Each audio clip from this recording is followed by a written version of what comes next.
If you want to truly build wealth in your life, there are 4 principles that you need to learn, know, and absolutely live by.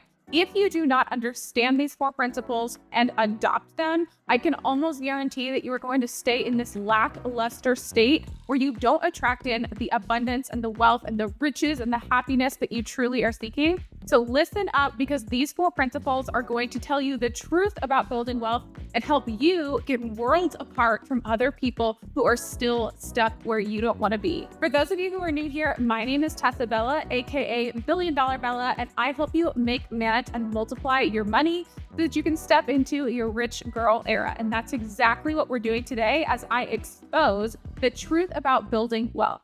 Principle number 1, and you may have heard me say this before, but it is you will never save your way to rich. Now, this is a very common misconception, but you truly cannot save your way to rich. Now, that's not to say that saving money isn't important, but saving alone and budgeting alone is not going to be enough to truly help you build long-term substantial wealth. At some point, you're always going to have to understand that there will need to be an excess of income and some of these other principles that I'm about to talk about in order to truly unlock a new level that will actually bring you to wealth. So if there's one thing you remember, I want you to remember you can never save your way to rich. So these kind of principles are really important to understand and implement in your life early on so that you can do things like budget and save while also doing the other things that will actually help you build the wealth to begin with.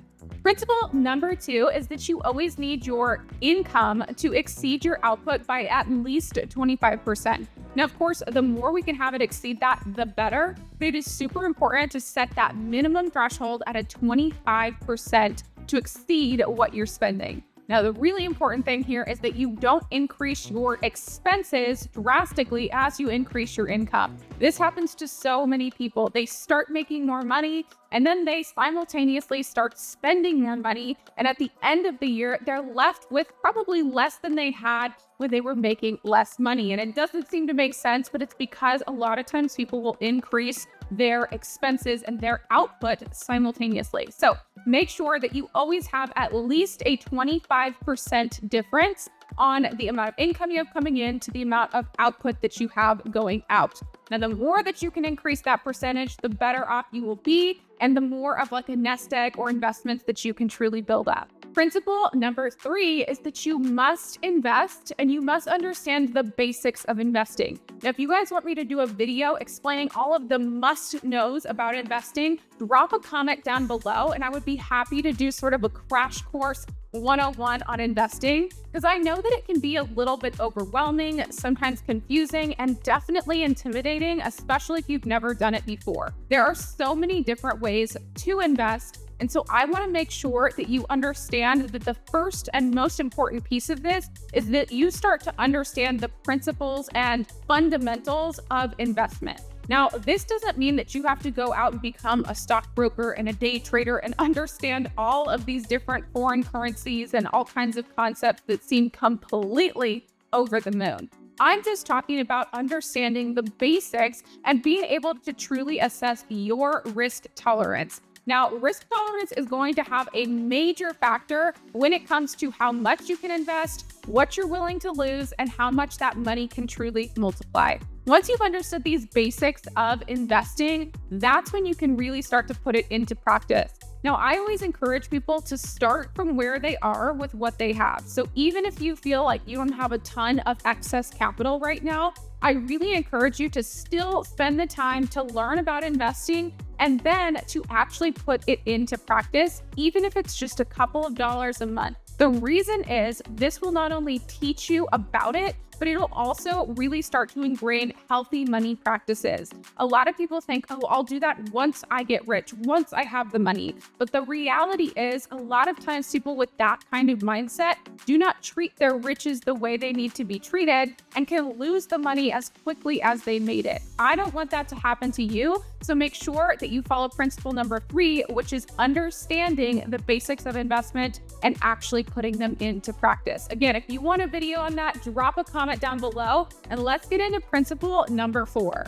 Principle number 4 is that you have to understand the concept of compounding interest and then take advantage of as many opportunities as possible to really apply this to your life and your finances.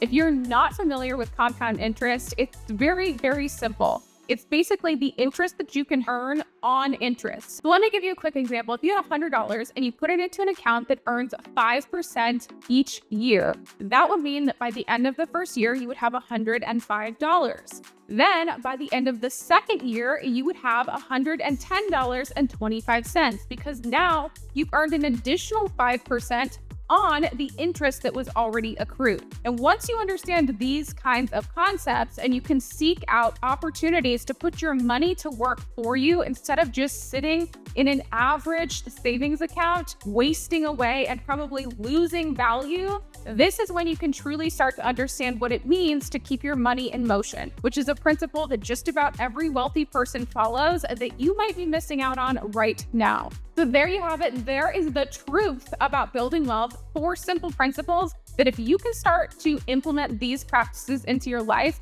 you're going to see a dramatic difference and very, very quickly, not just in how you treat your money, but in how your money continues to treat you. One of the best things that I always like to remember is that I want to keep my money employed. I don't want to just have it sitting there wasting away, not doing anything for me. Now, of course, you want to have a nest egg, you want to have some savings, but it is really important to understand how you cannot work for the same dollar twice. Rather, you can multiply the money that you've already earned.